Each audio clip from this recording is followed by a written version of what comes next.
Bonsoir et merci de nous ouvrir vos portes pour passer un temps de louange et d'étude de la Bible ensemble. On s'installe confortablement, bon sabbat chez vous, commence maintenant.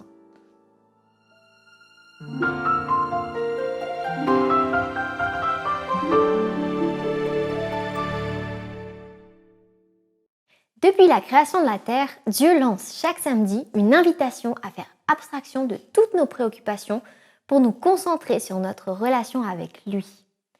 Depuis la création de la Terre, il y a un soir et puis un matin, et Dieu renouvelle ses bontés. De même, chaque vendredi soir, Dieu réserve à ses créatures une bénédiction spéciale, celle qui émane de sa présence et de l'obéissance à sa loi. C'est pour cela que nous sommes là maintenant. Alors, entamons un chant de louange en l'honneur de celui qui sans cesse nous bénit.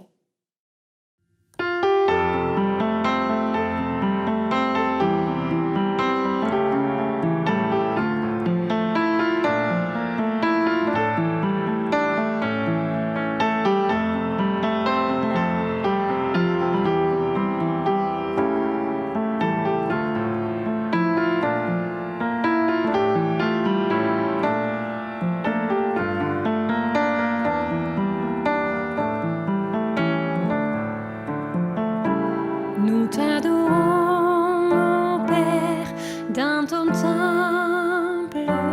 Nous t'adorons en esprit et en vérité. Tu habites nos louanges. Nous t'adorons en esprit et en vérité. Car un jour près de toi vaut mieux que mille ailleurs.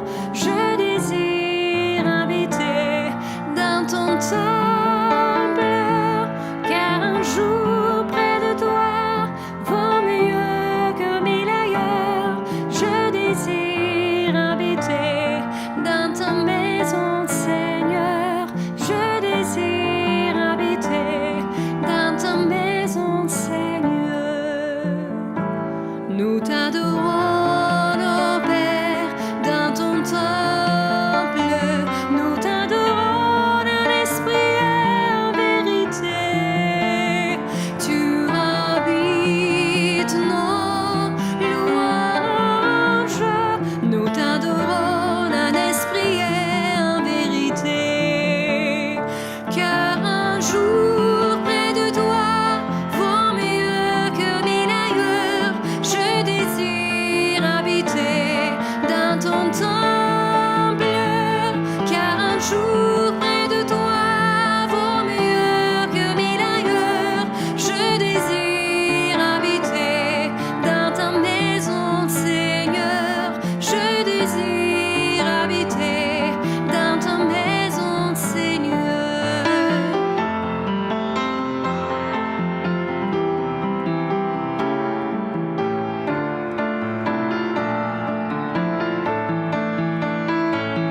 Car un jour près de toi vaut mieux que mille ailleurs. Je désire habiter dans ta maison, Seigneur. Je désire habiter dans ta maison, Seigneur.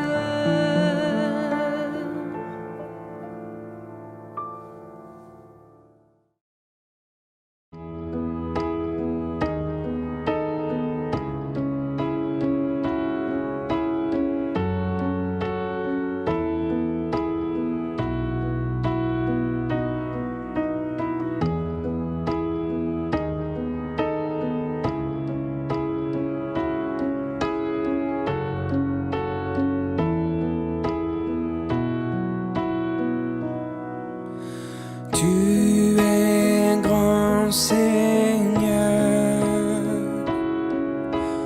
tu es grand Seigneur, tu es grand Seigneur, tu es grand Seigneur, magnifique, digne de louange.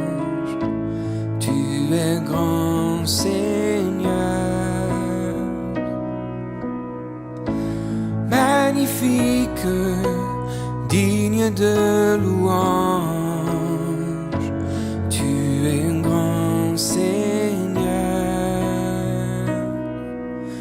Tu es grand Seigneur. Tu es grand Seigneur. Tu es grand Seigneur.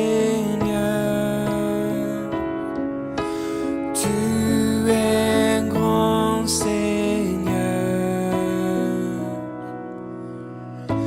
Magnifique, digne de louange. Tu es un grand Seigneur. Magnifique, digne de louange. Tu es un grand Seigneur. Tu es un grand Seigneur. Tu es un grand Seigneur.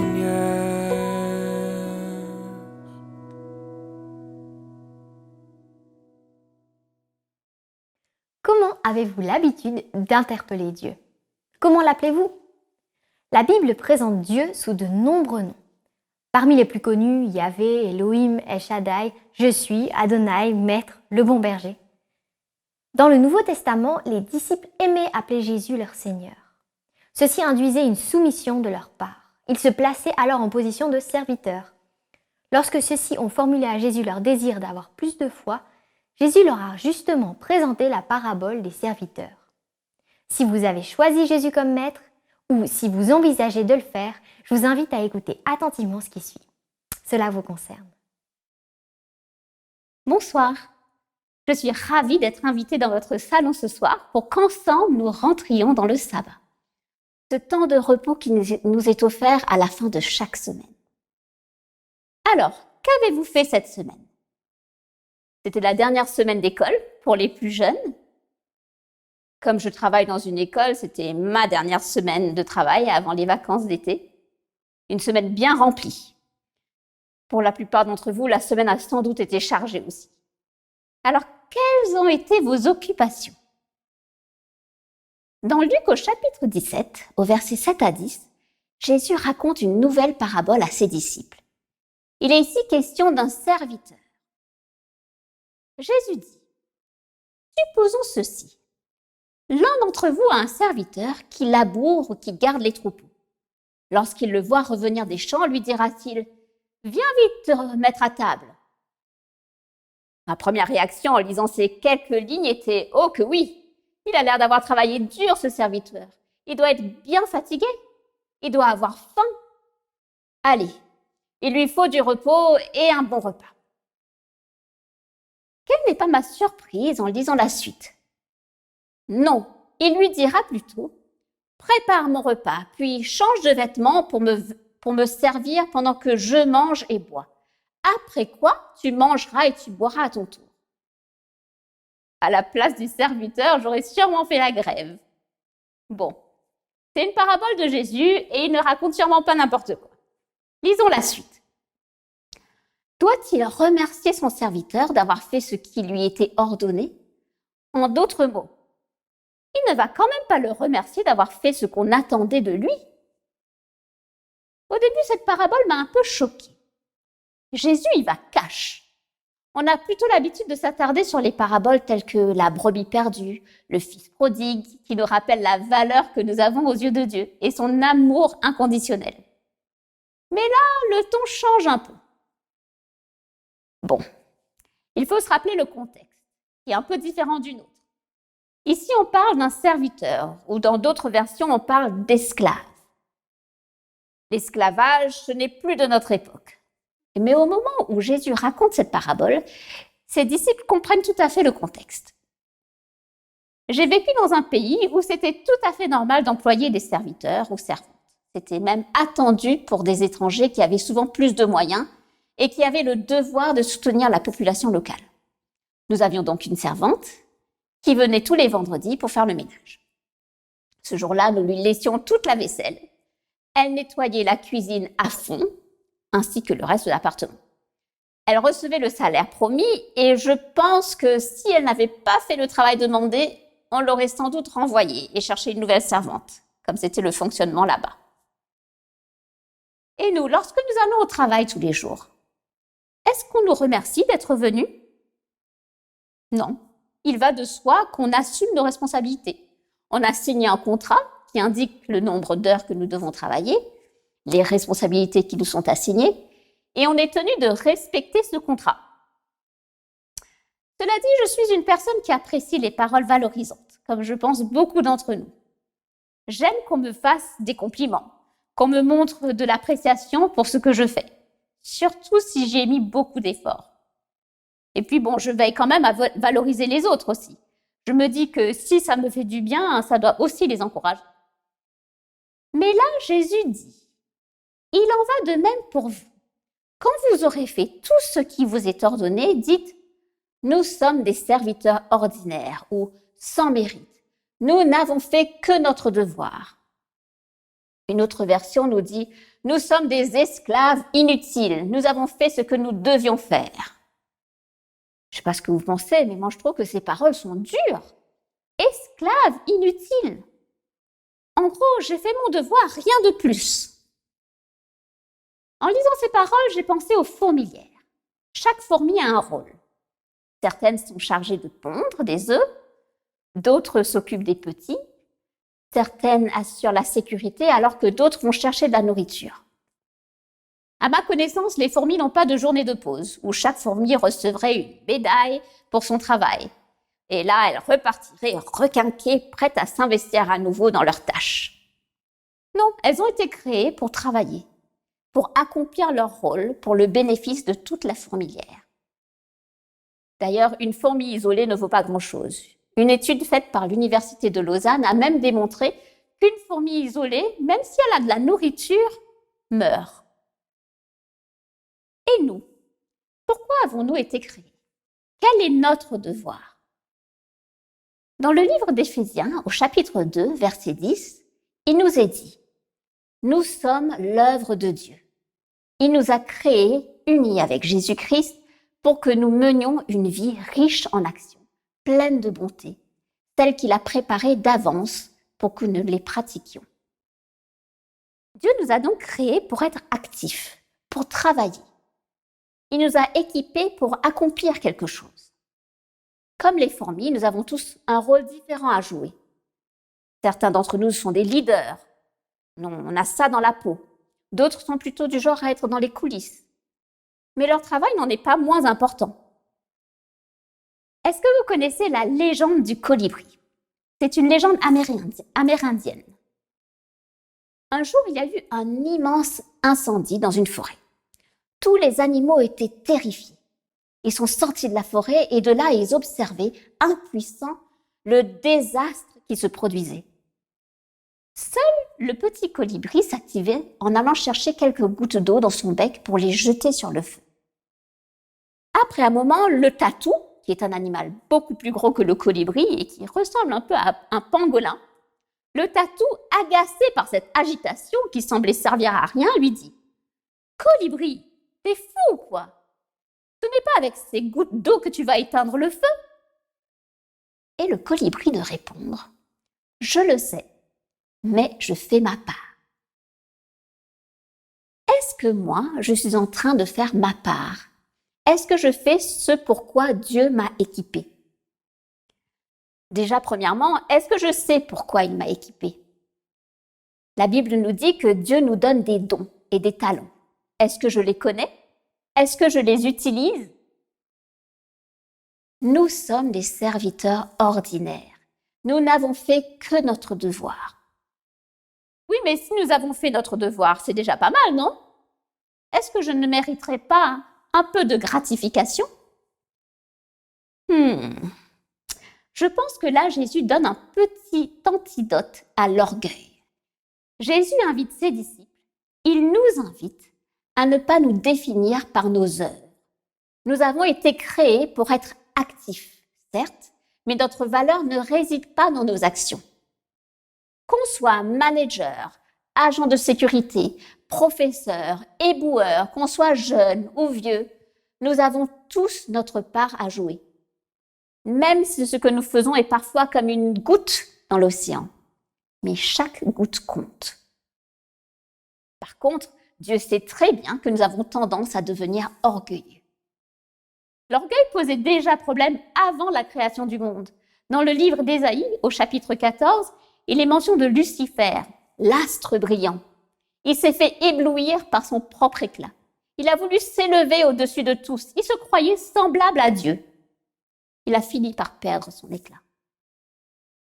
Les disciples qui avaient déjà passé tant de temps avec Jésus sont tombés dans le piège de se demander dans Luc chapitre 22 qui était le plus grand parmi eux. Quels étaient leurs critères pour évaluer cela? Le monde nous propose plein de critères. Le niveau d'éducation, la beauté, le nombre de followers, les richesses, comme c'était le cas de l'homme riche dans la parabole que nous avons vue la semaine dernière, l'homme riche et Lazare.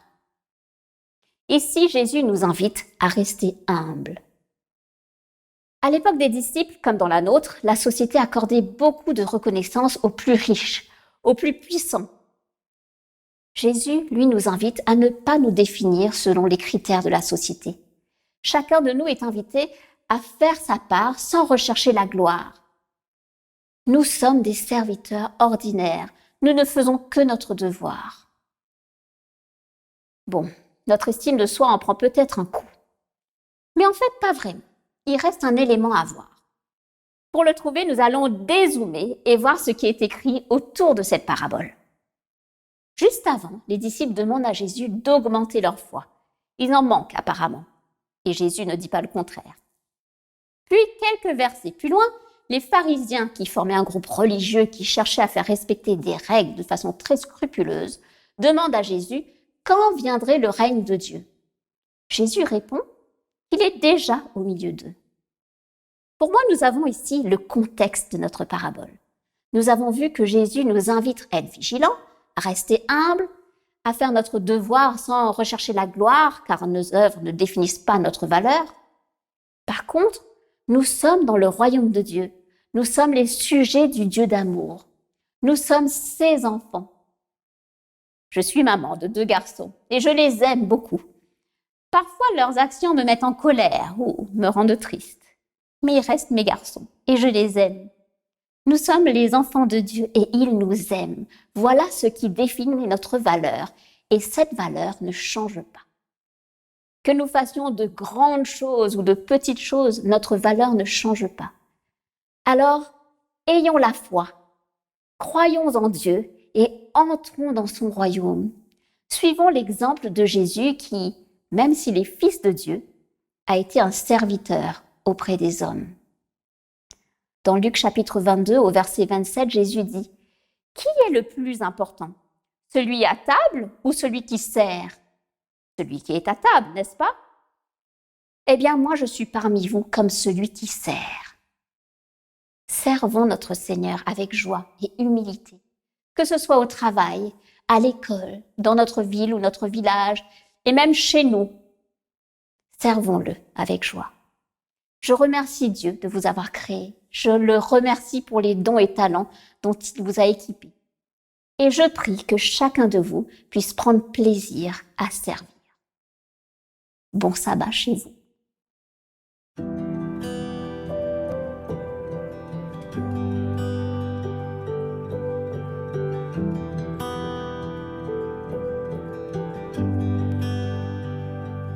J'étais brisée, vide et sans espoir. Ta grâce m'a trouvée, m'a restaurée. Je n'ai rien à moi, mais tel que je suis, tu me libères, tu me libères.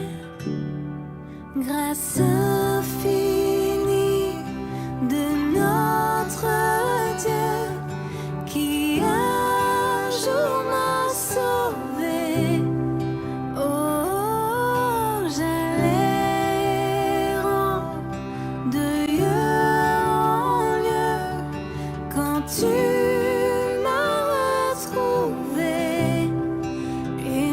maintenant je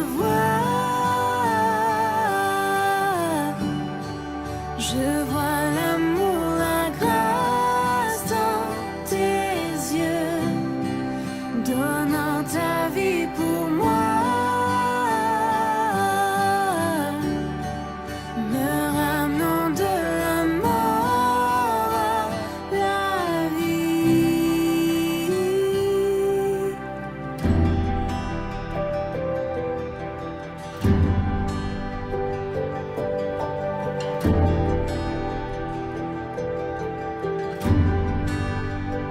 Tu prends nos échecs, tu prends nos faiblesses, tu places ton trésor dans des vases d'argile. Oh, prends mon cœur, Père, je veux te servir pour que tous voient ta vie en moi. Oh, grâce infinie de notre Dieu qui un jour m'a sauvé. Oh, j'allais de lieu en lieu quand tu m'as retrouvé. Et maintenant je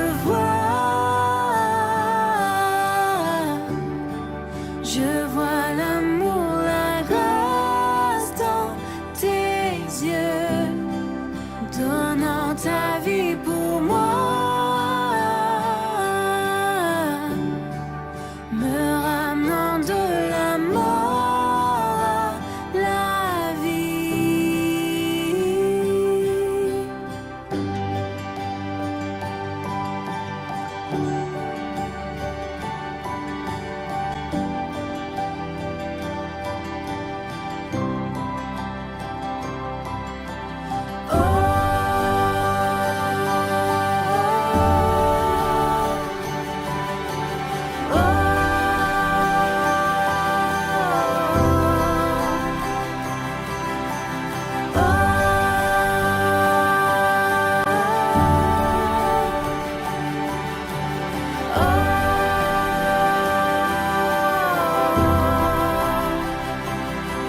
Grâce infinie de notre Dieu qui un jour m'a sauvé. Oh, j'allais de lieu en lieu quand tu m'as retrouvé. Et maintenant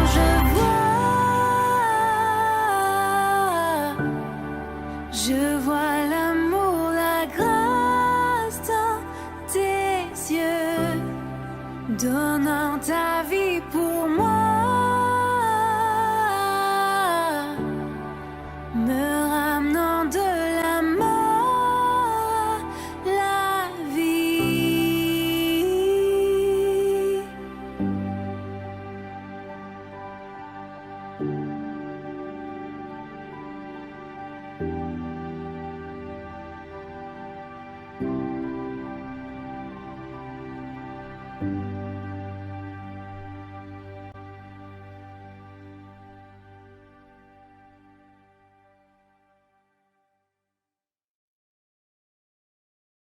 Que les paroles entendues ce soir permettent au Seigneur d'augmenter notre foi en ce sabbat. Si vous pensez que ce message peut également faire du bien à quelqu'un que vous connaissez, alors partagez sans tarder cette vidéo avec elle. Je vous invite aussi à aimer cette vidéo et à vous abonner à la chaîne YouTube Espoir Média qui produit cette émission. Cela incitera YouTube à proposer notre contenu spirituel avec un maximum d'internautes et qui sait, cela pourrait changer une vie. Tout comme les dons que vous faites au Centre Espoir Média via DonorBox et qui permettent d'avancer toujours plus dans sa mission d'évangélisation. Je vous remercie d'avoir passé ce moment ensemble.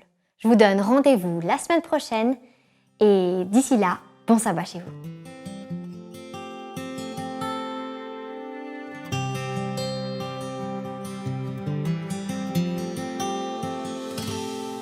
Souviens toi du sabbat pour le sanctifier,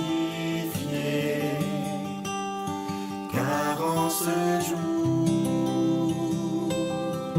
Dieu nous invite à venir le rencontrer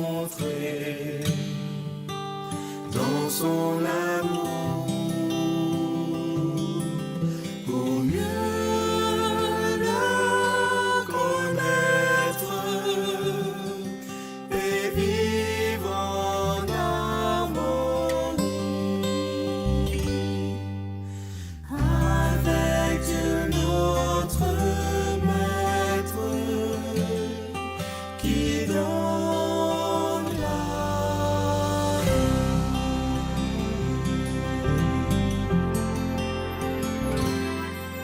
Entrons